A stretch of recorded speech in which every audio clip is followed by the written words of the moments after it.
It's official. Vice President Harris has gained enough delegates to become the party's presumptive nominee. She will officially accept the party's nomination in Chicago later this month when the DNC holds its national convention August 19th through the 22nd.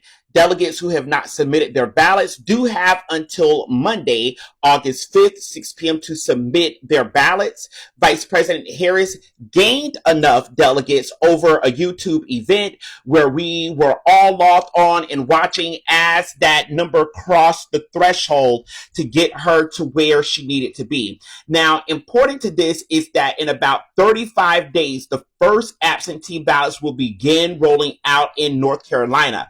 I did cover this in a previous TikTok. Remember, North Carolinians, that you cannot mail your ballot out on actual voting day. North Carolina has changed its rules. They have to receive your ballot by mailing day, okay? So make sure you have that in place, that you are ready to go. Also, North Carolina will be rolling out voter ID laws as well. So make sure that you are aware of all of those things. If you are in the North Carolina area, all eyes are on North Carolina to see how things could potentially play out.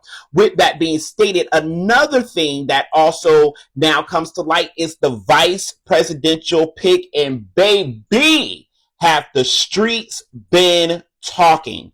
What everyone is expecting is an announcement of Shapiro as VP. That's a very risky move. Here is why.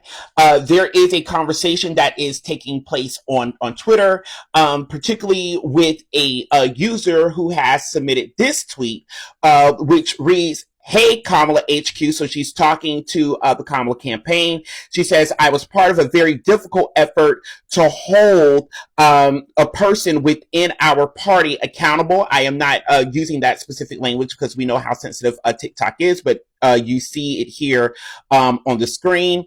It says Pennsylvania Democratic Chair Marcel Groen was forced to resign for protecting this person. He accused the user of lying about her experience. And then Shapiro appointed Groen to be a part of his transition team. This spells disaster for a Shapiro pick because it puts him in conversation and it puts him in relationship with the same things that Donald Trump has been found guilty of. Right? This person also went on to write an article about this with the Enquirer. You see it here and not the National Enquirer, obviously, right? But here you see that article here, and I strongly suggest you read it and check it out. But this suggests speed bumps ahead for a Shapiro pick and why Kamala would want to be careful in picking him. Also, what is important for this particular matter to go away, there was a settlement that was decided on in the courts. And now that doesn't necessarily say guilt or innocence, but it does imply that something is there. So it's pretty difficult to charge Trump with certain things, and then the VP pick has a very close, well, the potential VP pick has very close associations with that same thing. Another speed bump that picking Shapiro is going to run into has to deal with encampments that took place on college campuses across the United States, and how Shapiro framed and described those encampments and what people were fighting for and what those students were fighting for. Again, this goes back to a statement that Kamala Harris made about protests that were taking place in DC when Benjamin Netanyahu showed up. Whoever is running her campaign, and this, I am nervous for who is running her campaign because you have to see these blind spots.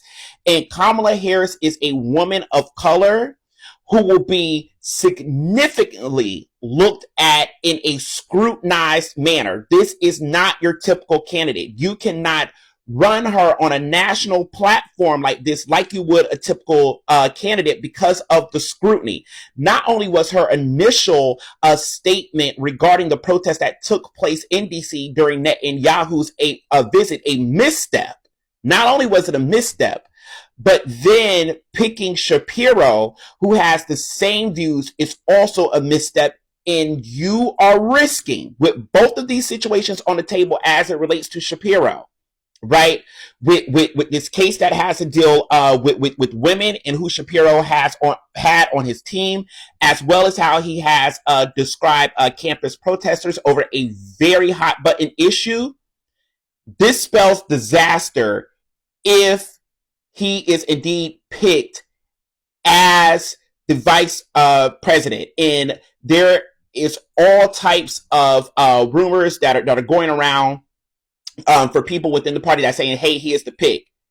I think that's a bad move, because not only are you alienating many women who have had this same experience, but then you are also alienating a generation at the same time who is very forward thinking as it relates to the Israel-Palestine issue.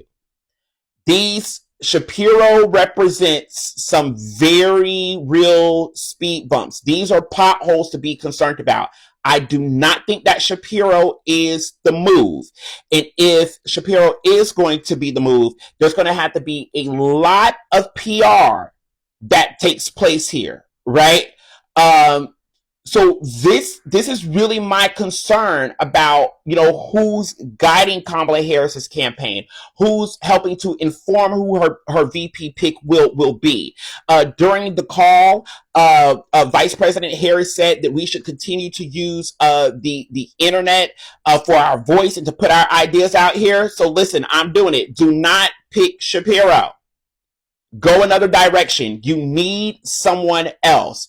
Shapiro has two issues on him that could cause some very real concerns for Kamala Harris's campaign. This race is already going to be tight enough.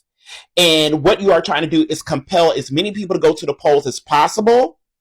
Picking Shapiro would not necessarily compel people to vote for Trump, but it may compel them to not vote at all. Be careful. Okay? So, with that being stated, keep it locked here. That's the latest. I'll talk to you all soon. Peace.